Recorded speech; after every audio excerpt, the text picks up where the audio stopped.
04, 17 hours local time.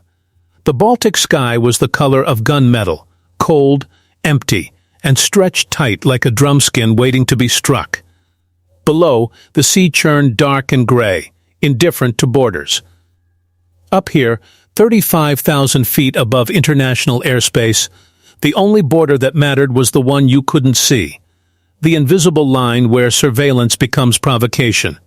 And at 04:17, that line was about to be crossed. A U.S. RC-135W Rivet Joint reconnaissance aircraft, a flying signals intelligence fortress, cut through the darkness on autopilot, engines droning with the kind of mechanical patience that comes from decades of Cold War ritual. Inside, rows of glowing screens tracked radar emissions across Eastern Europe. Encrypted naval traffic, air defense networks warming up for the day, communications nodes lighting up like Christmas trees. Every ping, every pulse, cataloged, analyzed, stored. This wasn't combat. This was collection, the unglamorous work of filling intelligence databases one signal at a time. Headphones on, coffee cold, eyes tired. The crew operated in practice silence, because silence meant routine and routine meant safety. Then a voice shattered the calm. Contacts. 2 of them. Fast movers. Bearing 090 climbing hard. The tactical officer's fingers flew across his console. On the threat display, 2 red icons materialized out of nowhere. Close, getting closer. Vectoring directly toward the American aircraft like wolves cutting off a deer. Russian fighters.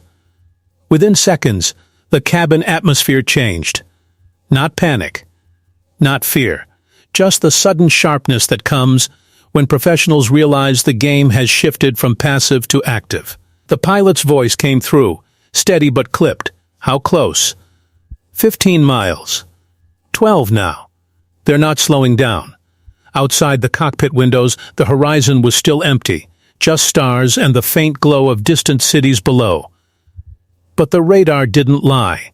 The Russians were coming fast, and they were coming with intent. To the world watching flight trackers and open-source feeds, this would later be described as a routine intercept. To the crew inside that aircraft, it felt like something else. It felt like a test. Russia was deploying jets to intercept a U.S. reconnaissance plane, close enough to international airspace to be legal, aggressive enough to send a message, and coordinated enough to force a choice. Stand down and look weak, or escalate and give Moscow exactly the optics it wanted. And then, this happened. The lead Russian fighter was an Su-35S Flanker E, a beast of engineering designed to dominate the sky, built for speed, armed for confrontation. Afterburners lit, radar active, closing the distance like a predator that knew its prey couldn't run. Behind it, a second flanker held formation, mirroring every move with the kind of precision that only comes from relentless training. Russian pilots were not randomly scrambling jets. They were executing a plan. And that plan had layers. Because the Baltic isn't just airspace. The Baltic is a choke point, a narrow corridor, where NATO's eastern flank meets Russian territory, where every radar sweep is tracked, every transmission recorded, every flight path analyzed for weakness. And Washington had been pushing deeper into that corridor for months. Quiet patrols, extended loiters, sensors reaching further east than Moscow liked. So Russia pushed back. Not with missiles, with presence. The flankers closed to within 500 feet of the American aircraft. Close enough to see rivets, close enough to feel the turbulence, close enough to make every person aboard the RC-135 painfully aware that one wrong move could turn routine surveillance into an international incident. The Russian lead pilot rocked his wings, a universal signal that said, "I see you. I'm here. And you're not welcome." The American crew didn't flinch, but the game had changed. 04, 31 hours. The intercept wasn't over. It was evolving. The Russian fighters didn't peel away. They stayed, paralleling the American aircraft's flight path, matching altitude, matching speed, like shadows that refused to fade. Inside the RC-135, The electronic warfare officer stared at his screen and muttered something under his breath. "They're painting us." Active radar lock. That phrase landed like a stone in water. Because radar lock isn't just awareness. Radar lock is the step before firing. It's the digital equivalent of putting a finger on the trigger and letting the other guy know you're ready. The pilot's response was measured, almost bored, acknowledged. Continue mission. But his hand tightened on the yoke. The Russians weren't trying to shoot them down, not yet, not here, not in international airspace, with cameras rolling and NATO watching. But they were sending a message louder than words. We can. Anytime. Anywhere. And then, in a move that made every sensor operator sit up straight, the Russian formation split.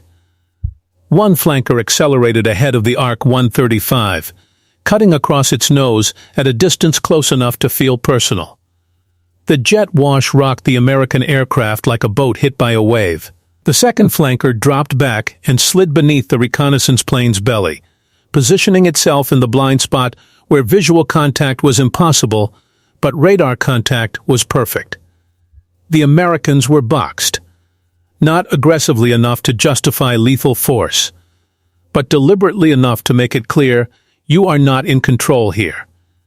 And that was exactly the moment NATO had been waiting for. The Predator arrives. NATO smells opportunity in Russian aggression.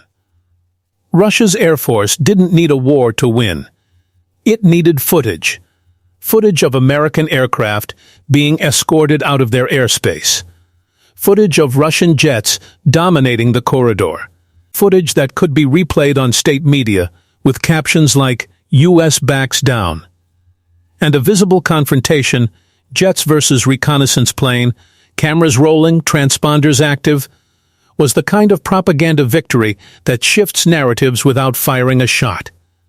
So Russia pressed harder. Somewhere in a bunker deep inside Kaliningrad, Russian air defense commanders watched the live feed like coaches reviewing game tape. If the Americans turned away, Russia could claim territorial dominance. If the Americans stayed, Russia could escalate further. More jets, tighter maneuvers, higher risk. Either way, Moscow wins the optics war. Or so Russia thought. Because while the flankers were busy performing for cameras, NATO was doing something far more valuable. Cataloging everything. Every radar frequency. Every communication burst. Every flight pattern.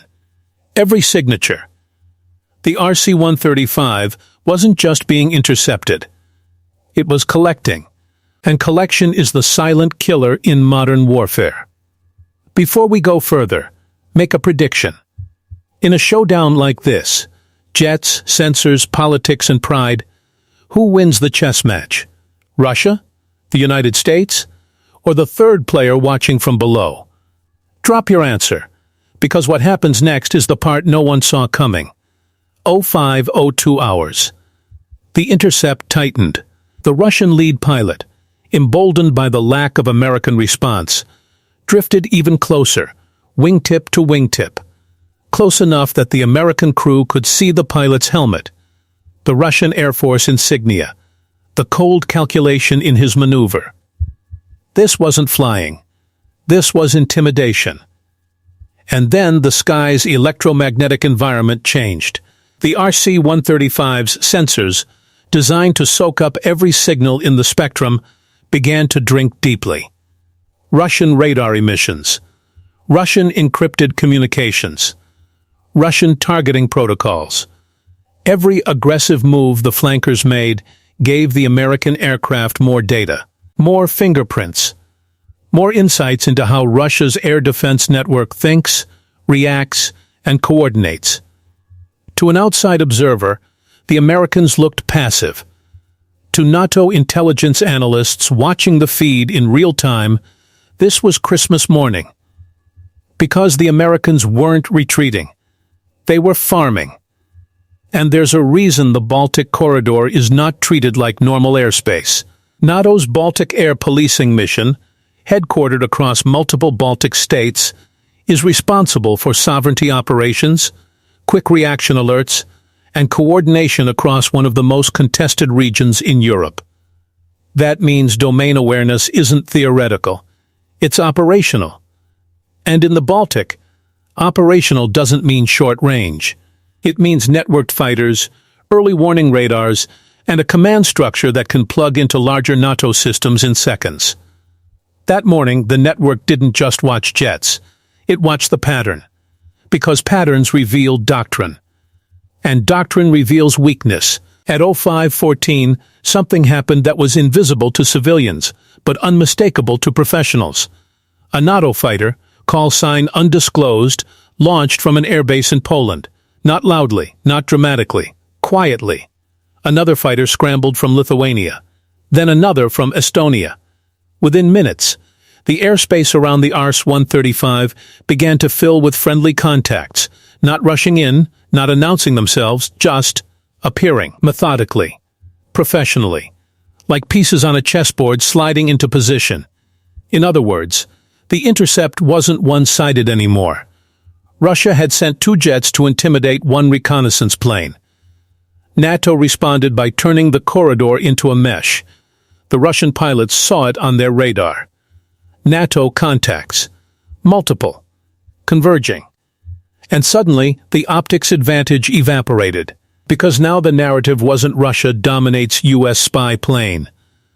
The narrative was Russia surrounded by NATO response. Russia's air doctrine depends on speed and aggression. But even the best fighter pilot has a weakness. When you commit to intimidation, you lose the option to retreat gracefully. When you get too close, you become predictable. When you try to dominate one target, you stop watching for others. So the trap was simple and brutal. Let Russia think it's winning. Then change the board. And this is where the operation turned. Personal. Because the real strike force wasn't a squadron. It was small. A single NATO AWACS, an airborne early warning and control aircraft, had been orbiting 200 miles away, invisible to the Russian pilots, but watching everything. Its radar painted the entire corridor in real time, feeding coordinates to every NATO fighter in the mesh. The Russians weren't just being intercepted. They were being dissected. And at 05:18 hours, the AWACS controller's voice came through on the encrypted NATO channel, calm and clinical. All assets, stand by. Flankers are boxed. The Russian pilots realized it at the same moment. Their radar warning receivers lit up, multiple locks, multiple directions, no clean escape. They weren't hunters anymore. They were targets. 05:21 hours. The Russian formation broke, not dramatically, not in panic, but deliberately, peeling away from the RC-135 with the kind of controlled aggression that says, "We're leaving because we choose to, not because you made us." The American reconnaissance aircraft didn't celebrate, didn't taunt, didn't deviate. It just kept flying. Mission unchanged. Data collected. Objective achieved. But the real victory wasn't in the sky. It was in the aftermath. The revelation hit NATO intelligence analysts within hours, when they stitched together radar tracks, communications intercepts, and flight data. Russia's intercept wasn't random harassment. It was a probe, designed to test NATO reaction time, measure sensor coverage, and identify gaps in the defensive mesh. The Americans didn't rush to confront Russia. They positioned around Russia. Because the real target wasn't the jets. It was the system behind them. Every radar frequency Russia used was now catalogued. Every communication protocol was now mapped. Every tactic was now predictable. Russia thought it was sending a message. Instead, it handed NATO the blueprint. And that is why Russia's response wasn't celebration. It was radio silence. So here's the question that matters now. If NATO can turn a routine intercept into an intelligence goldmine without firing a single shot, what happens the next time Russia tries the same corridor with a different tactic? Will Moscow adapt, using different frequencies, decoy flights, or electronic warfare? Or did this operation permanently tilt the Baltic gateway toward NATO's advantage? Drop your analysis below, because the Baltic is no longer a Cold War relic. It's a live board, and every move echoes. If you want more classified-style breakdowns like this, hit like, subscribe, and turn on notifications. Because the next file we open won't be about jets. It'll be about the sensors that see through clouds. And trust me, you won't want to miss it.